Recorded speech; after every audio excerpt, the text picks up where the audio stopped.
If you're listening to this right now, it is the end of your school year. You are almost there. You have almost made it to summer.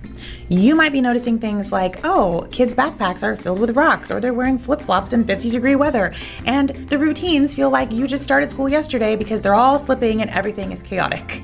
They call it spring fever for a reason. Now, this episode is not about solving all of the spring fever problems. This is more of a pep talk to get you to the finish line. So this is short and sweet, but very meaningful, and I want you to listen to every word I say and take this to heart.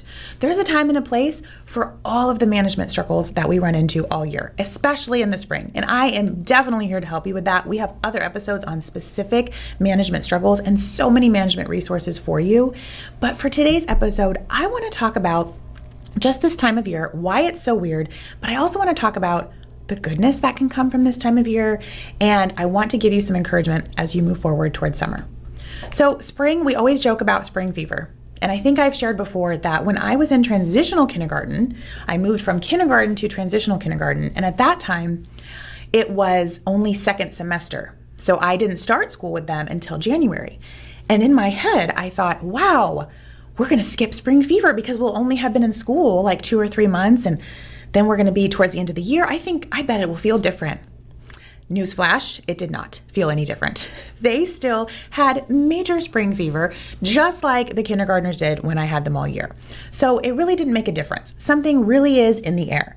And I would bet no matter which teacher you ask, no matter who you ask at your school or in any community, even if they have like the best classroom management ever and their class seems to be like perfect all of the time, I would bet they are still experiencing this chaos in the spring. So number one, just know you're not alone. There's a beauty in just kind of riding it, right? It doesn't mean we're letting our class erupt into flames, but it does mean that we're kind of knowing, you know what? This is normal. It's temporary. And as long as we are still safe, happy, and learning, maybe we have a little extra chaos. That's okay. Embracing things can take us a long way. So think of that goodness in the spring fever, even when you feel like pulling your hair out, all right? But I also want to talk on the flip side here is, yes, we notice things like, oh, the chaos. Oh my goodness, they're talking so much, they won't be quiet. That's a big one I hear about all the time, right? There's a lot of chaos. However, I bet if you remove that chaos and you take this bird's eye look of your classroom, I bet you would notice amazing improvements. Think of students who maybe in September couldn't recognize their name, didn't know maybe their sounds, or maybe behaviors were such a struggle at the beginning. And now you look at those same students and you're like, oh my goodness, they're reading. Or, oh my goodness, they're cleaning up after themselves and they're not hitting their friends. Things that maybe we forget in the day-to-day and the busyness, we forget how far we have come. And not only have the students come so far, you have made this entire journey with them. And in early childhood, I feel like every teacher, no matter what grade you teach, every teacher deserves respect and so much more than we ever get. But especially in early childhood, we are not just teaching them academics, right? There is so much social emotional learning that goes into what we do. You have wiped tears, you have solved conflicts, you have helped students learn how to regulate their emotions. You've probably tied 1,000 shoes and survived indoor recess season.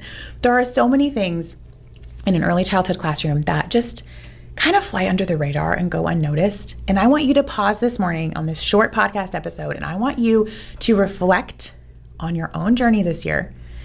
Forget about, these are big accomplishments, but for a minute, I want you to forget about all of the literacy and the math and the science and the things that you were doing where they were, yes, learning so many important things. I want you to put that aside just for a minute. Doesn't mean it doesn't matter. It's hugely important. But I want you instead to focus on the other. Focus on all the other. All of the ways that you helped them learn to be okay being away from their parents. The ways that they learned to problem solve. They learned to ask for help when they need it. All of those beautiful social emotional things that are so important and sometimes get overlooked. You deserve the recognition for that. And I hope that as you hang in there towards the end of the year, you can appreciate the beauty in the spring fever and look forward to your summer. Make some amazing summer plans, even if that is like rotting on the couch for a few days. You deserve it.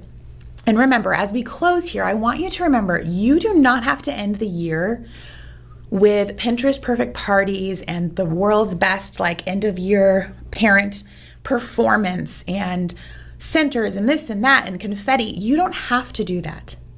A tip that I learned long ago, I believe my mom even passed this on to me, and I've heard it elsewhere as well. My mom taught forever and ever. And what I've learned is that kids are as excited as you are. So whether you're having a confetti giant party and popping out of balloons and all of that, or whether you're on the carpet singing a song for the end of the year with nothing, kids are going to respond to your energy and be as excited as you are. So you don't need a crazy end of year plan. You could do just having some special connection moments with your students, play their favorite game, help them have quiet time with you and listen to music and color and do something special. It does not need to be a big deal. You can make it a big deal and celebrate with them. They will be as excited as you are. If you're showing up for yourself and for them, doing the best you can, you are winning. You're in this. We're almost to summer. I'm so proud of you. Thanks for being here. Happy teaching.